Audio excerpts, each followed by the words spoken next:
Жители села Багмаран долгие годы ждали новое здание администрации. Более 30 лет у администрации не было нормальных условий для работы. До военных событий строение располагалось в другом месте. Однако после Отечественной войны народы Абхазии начали использовать деревянную конструкцию 40-х годов.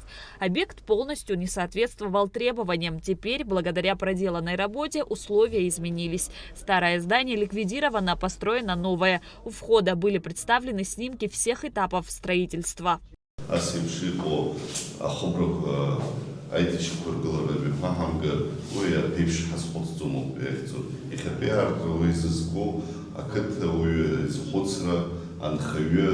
И проблема кохидсбо дахатао ахацгаларахио айчкара сергинади пэ укаес яершез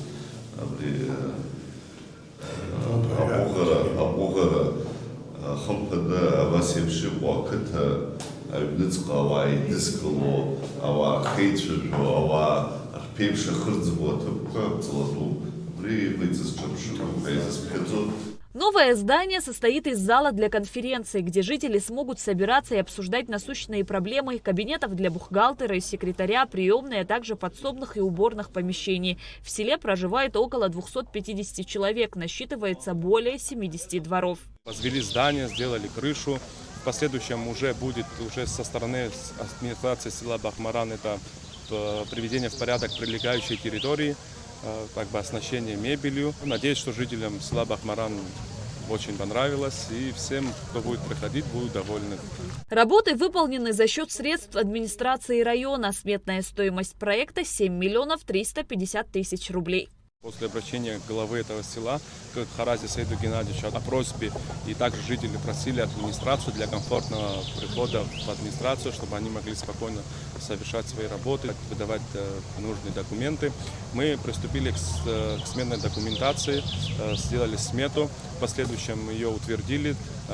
Глава Гулюбского района, администрация профинансировала работы, мы приступили к ним. Бадыр Гунба также осмотрел ход ремонта дороги в селе Парнаут Гулрыбского района. Все началось с обращения жителей к президенту и главе района. Передвижение по такой дороге было небезопасным и некомфортным. Здесь был советский асфальт, старый советский. Мы его грейдером сняли, экскаватором. После этого мы прошлись полностью всю дорогу, она продолжается еще 500 метров вверх, идет туда наверх. И также будет проведена еще работа сюда. То есть потом мы грейдером выровняли всю дорогу. По совещательству с СУКСом мы решили положить речной щебень, потому что он содержит песок, для того, чтобы потом в последующем ПГС, который будем дальше, он хорошо схватился. Это потом первый Это слой. первый этап. Вот сегодняшний день первый этап весь завершен полностью. Да, канавы частично мы тоже убрали. Как если вы обратили внимание, мы сейчас начали открывать трубы, где-то дороги сузились, мы там дальше будем продлевать эти трубы для того, чтобы еще больше расширить. Дорогу расширили порядка до 12-15 метров в некоторых местах. Общая протяженность дороги составляет 4,5 километра, но по просьбе граждан ее продлили до 5 километров. Все будет качественно, гладко, для того, чтобы комфортно люди могли передвигаться по своим домам, в гости могли ездить, и в школы, и сады посещать. Финансирует управление капитального строительства, кабинет министров, работу проводит администрация жилищно-коммунального хозяйства Гулюбского района. В ходе поездки президент пообщался с жителями села, которые выразили благодарность за внимание и помощь в решении насущных проблем. В этом территории не было вообще ни одного президента, еще при Союзе даже. Впервые пришли, очень приятно, очень хорошо. Острота то, что здесь нам нужны столбы. Больше ничего сейчас не надо, больше ничего не надо.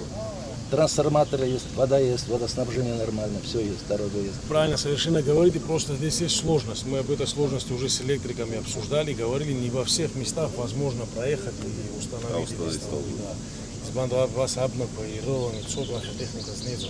А там, где возможно это сделать, электрики в курсе, глава района на пульсе держит ситуацию. Все столбы, они около 100 по этому селу рассчитаны, и все это в процессе. Мы в свое время, помню, устанавливали столбы, я еще был депутатом парламента, я это помню, но как бы у железа есть свойство уставать, и что-то надо заменить, новое поставить. Это уже будем рассматривать следующий этап. Сейчас главное для нас это провести дорогу качественно, современную, сделать дорогу, чтобы... Как и отметил и Саид Геннадьевич, мы обязательно, и что касается других работ, это электроснабжение, водоснабжения, какие-то детали, там, где мы сможем быть полезными, мы обязательно это сделаем. Все работы должны быть завершены до конца 2026 года. Однако, по словам Тимура Начиеби, они идут с опережением графика. Шазина Ханагуа, Раму Камкия, Абхазское телевидение.